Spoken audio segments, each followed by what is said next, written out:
Anda masih bersama kami di Bincang Kita, Saudara, dan masih bersama dengan Wali Kota Makassar, Bapak Dani Pomanto. Pak, kalau misalkan di Kota Makassar ini kan selalu ada program unggulan, inisiatif dari Bapak Wali. Kemudian untuk di sektor pariwisatanya sendiri adalah dengan mengembangkan induk pariwisata. Bisa dijelaskan tujuannya seperti apa, Pak Wali? Oh ya, rencana induk pariwisata yang sebentar lagi akan disahkan oleh DPRD.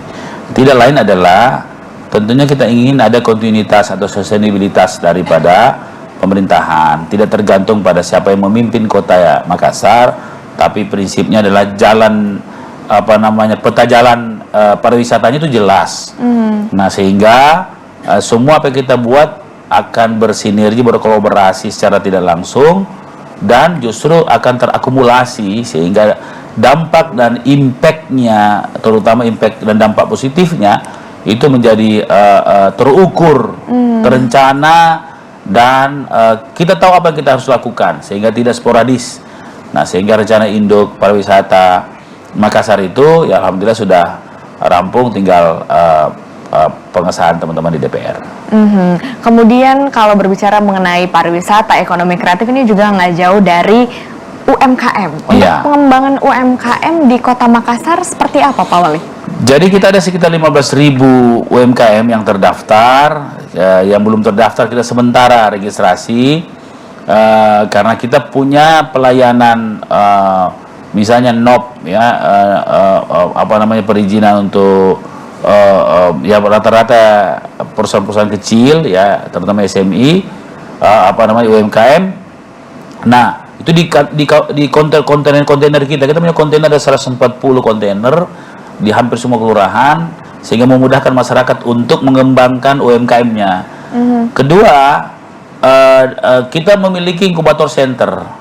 Siapapun free kita inkubasi dan kita bina mereka supaya layak jual, bahkan layak ekspor.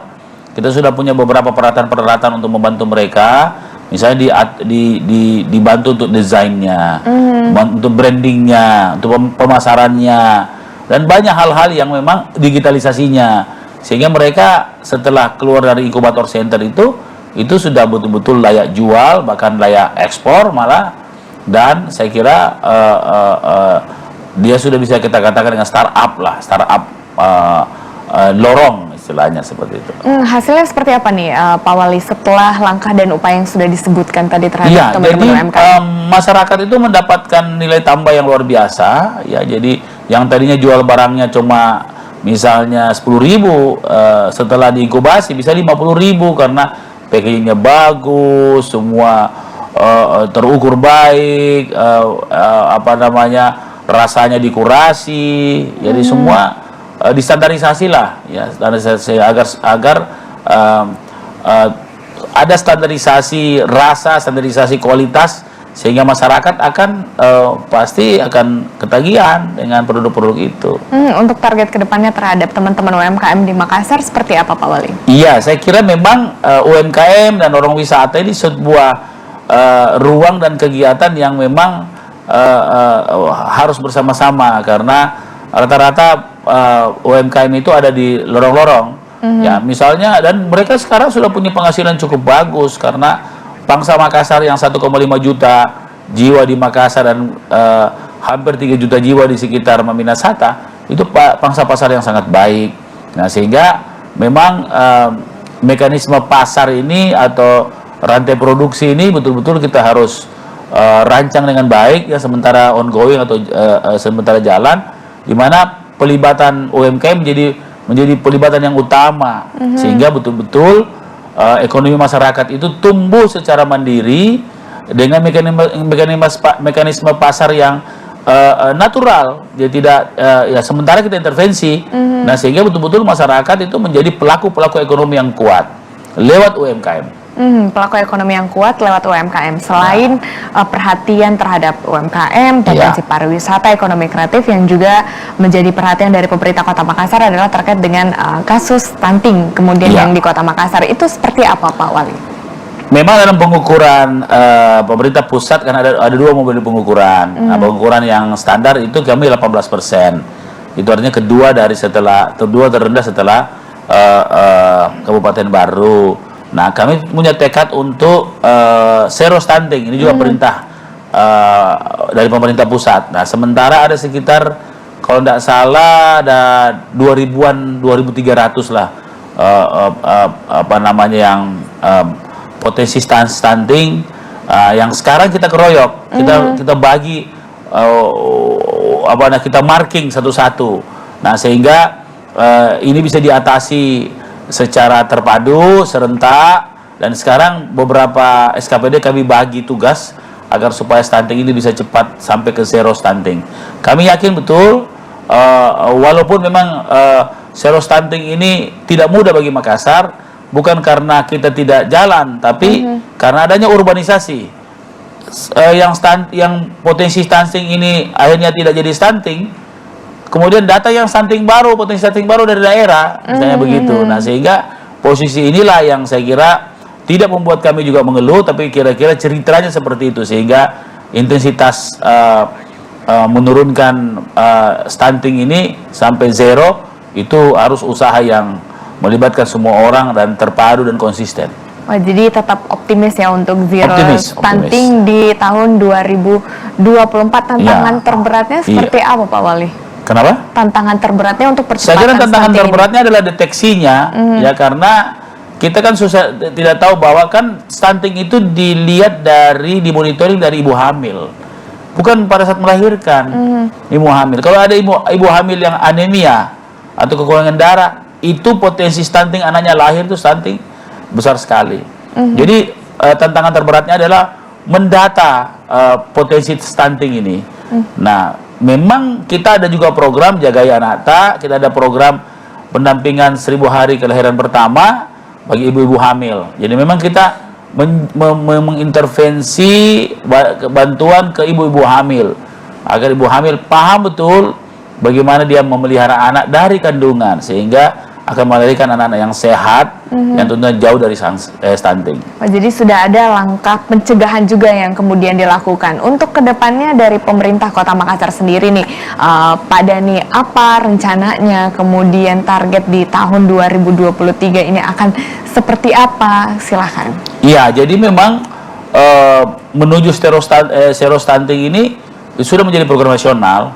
Dan kita monitor terus ya, perkembangan berat badan, kemudian kecerdasan anak, itu kita monitor terus. Ke dokter-dokter kami punya pelayanan misalnya home care yang begitu masif. Kita punya juga peralatan, kita punya juga kendaraan untuk itu kita jadikan sarana untuk sekaligus memantau stunting dan bagaimana membuat stunting itu terus menuju zero stunting. Artinya kami optimis sekali ya dengan apa yang kami punya hari ini, apalagi kami sekarang sudah memasang sekitar hampir 8.000 CCTV di lorong-lorong, karena yang banyak stunting itu kan orang-orang di lorong. Ya, walaupun tidak menutup kemungkinan orang-orang yang punya, orang-orang juga yang middle high atau orang-orang yang berduit itu juga bisa stunting gara-gara pengetahuannya kurang tentang pemeliharaan anak. Jadi stunting itu bukan persoalan memang persoalan ekonomi menjadi dominan, tapi persoalan pengetahuan itu yang lebih penting daripada ekonomi malah. Oke, terakhir nih Pak Dhani, apa kemudian harapan atau mungkin ingin disampaikan terkait dengan rencana kedepannya ekonomi kreatif pariwisata di Kota Makassar akan dibuat seperti apa? Silakan Pak Dhani. Ya, jadi ujung-ujung dari membangun sebuah kota itu adalah kesejahteraan. Kesejahteraan itu diukur oleh beberapa indikator yang terukur oleh otoritas memang yang mengukurnya, misalnya BPS. Nah, saya kira yang pertama adalah ekonomi growth, pertumbuhan ekonomi. Sekarang kita 5,4 di atas ekonomi nasional dan Sulawesi Selatan. Sekarang kami punya inflasi itu 2,49, walaupun naik di atas, sedikit di atas nasional dan sedikit di atas provinsi, tapi memang kondisi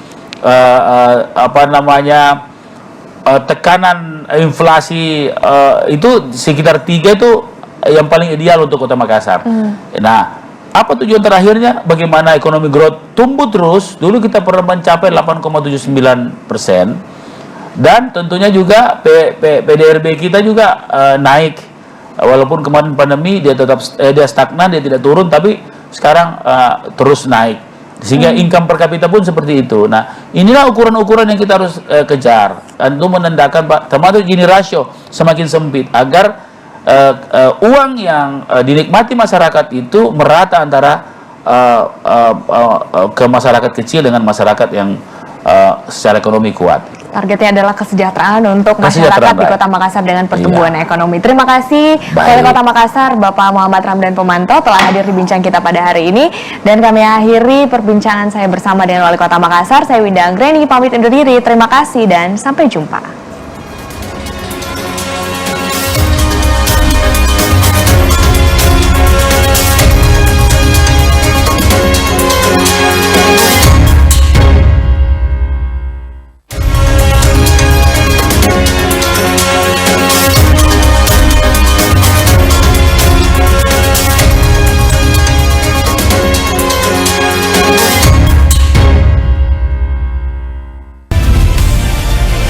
Kompas TV, independen, terpercaya. Terima kasih Anda telah menyaksikan Bincang Kita, dipersembahkan oleh. Sesaat lagi Anda akan menyaksikan Kompas Update yang didukung oleh